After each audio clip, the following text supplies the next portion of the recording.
ചേട്ടോ ചേട്ടാ നാരായണ മാഷിന്റെ വീട് അറിയോ?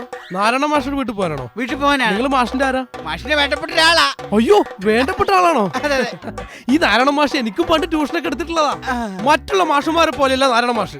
സാധാരണ മറ്റു മാഷുമാരൊക്കെ കണക്കിലാണെങ്കിൽ കണക്ക് മാത്രം ട്യൂഷൻ എടുക്കും, മലയാളം ആണെങ്കിൽ മലയാളം മാത്രം എടുക്കും, ഇംഗ്ലീഷ് ആണെങ്കിൽ ഇംഗ്ലീഷ് മാത്രം. പക്ഷെ നാരായണ മാഷ് എല്ലാ വിഷയത്തിലും ഒരുപോലെ പാണ്ഡിത്യ. അത് മാത്രല്ല, വിദ്യാർത്ഥികളോടൊക്കെ എന്ത് ബഹുമാനം എന്നറിയാം പുള്ളിക്ക്. കൊച്ചു നാള് തൊട്ട് എന്നോട് ബഹുമാനം മാഷ്ക്ക്. അതുകൊണ്ട് തന്നെ എനിക്ക് മാഷോട് ഇപ്പൊ ഭയങ്കര ബഹുമാനം.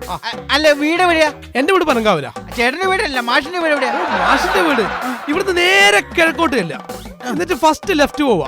അവിടെ ആരോട് ചോദിച്ചാലും മാഷിന്റെ വീട് പറഞ്ഞു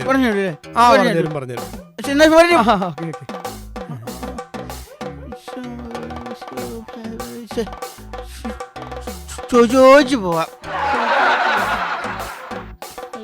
എവിടെ ചെന്ന് കണ്ടുപിടിക്കുക? ഇതാണോ?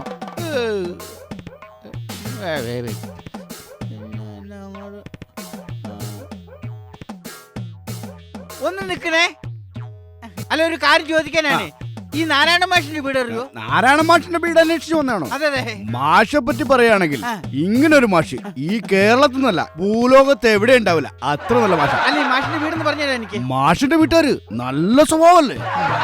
അല്ലല്ല, മാഷിന്റെ വീട് വരെ പോകാൻ എനിക്ക് ഇച്ചിരി തിരക്കുണ്ട്. മാഷിന്റെ വീടെന്ന് പറഞ്ഞോ.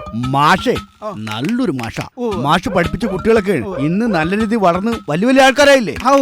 അത്യാവശ്യം മാഷിന്റെ വീടെന്ന് പറഞ്ഞാൽ ആ മാഷിന്റെ വീട് നേരെ പോവാ, വലത്തോട്ട് തിരിയാ. അവിടെ ആരോട് ചോദിച്ചാലും മാഷിന്റെ വീട് പറഞ്ഞു. മാഷൊരു സംഭവം പോയി നോക്കാം.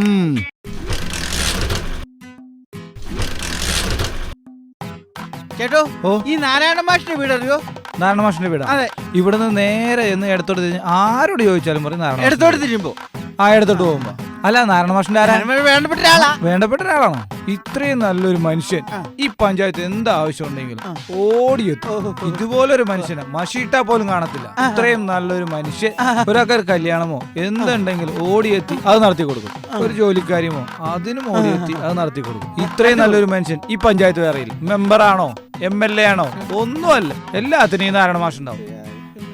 അല്ല, എന്താ? ഒന്നുമില്ല. അവിടെ നിന്ന് ഇടത്തോട്ട് തിരിഞ്ഞ് ആരോട് ചോദിച്ചാലും പറഞ്ഞു. ഓക്കെ.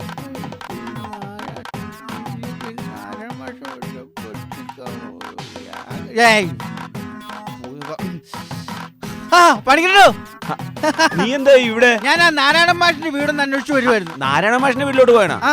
ഓ, നാരായണ മാഷ് ഞാൻ കഴിഞ്ഞ ഇത്രയും വർഷത്തിനിടക്ക് ഒരുപാട് ആളുകളായിട്ട് പരിചയപ്പെട്ടിട്ടുണ്ട്, ഒരുപാട് സുഹൃത്തുക്കൾ ഉണ്ടായിട്ടുണ്ട്.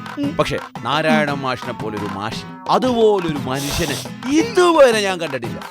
വിവരം കൊണ്ടും വിദ്യാഭ്യാസം കൊണ്ടും അതുപോലെ പെരുമാറ്റം കൊണ്ടും ഇതുപോലൊരു മനുഷ്യനെ നമുക്ക് കാണാൻ പറ്റില്ല. എന്തു പറ്റി? എടാ, എന്ത് പറ്റിയെന്ന്? എടാ, ഞാൻ പറയണ കേക്ക്. എങ്ങനെ അവരുടെ മുഖത്ത് നോക്കുന്നു? എടാ, മാഷ് മരിച്ചിട്ടില്ല. ആരാ പറഞ്ഞത്? നാരായണ മാഷ് മരിച്ചില്ലേ? ആരാ പറഞ്ഞു നാരായണ മാഷ് മരിച്ചെന്ന്? അപ്പൊ ഞാൻ ചോദിച്ചവരൊക്കെ മാഷിനെപ്പോഴും പൊട്ടി സംസാരിക്കണേട്ടപ്പോ ഞാനങ്ങ് ഓർത്ത് മാഷ് മരിച്ചുപോയെന്ന്. അത് കേട്ടിട്ടാണ് നീ അങ്ങനെ വിചാരിച്ചത്? അതിന് നിന്നെ പറഞ്ഞിട്ട് കാര്യമില്ല. നമ്മുടെ നാടിന്റെ സെറ്റപ്പ് അങ്ങനെയാ. നല്ലവനായിട്ട് സൽസ്വഭാവിയായിട്ട് എത്ര വർഷം ജീവിച്ചാലും ഒരു മനുഷ്യനെ അവനെ പറ്റി നല്ല പറയില്ല. എന്നാ കുരുത്തം കെട്ടവനായിട്ട് ലോക അലവലാതിയായിട്ട് ജീവിച്ചെന്നോർത്തു അവൻ ഇന്ന് മരിച്ചു കഴിഞ്ഞാ പിന്നെ അവന്റെ ഗുണഗണങ്ങളെ കുറിച്ച് ആളുകൾ ഇങ്ങനെ ബോധിക്കൊണ്ടിരിക്കും. അതാണ് നമ്മുടെ കേരളത്തിന്റെ ഒരു സെറ്റപ്പ്. അങ്ങനെയാണ് പണിക്കരേട്ടൻ പറയണത്. Is it true?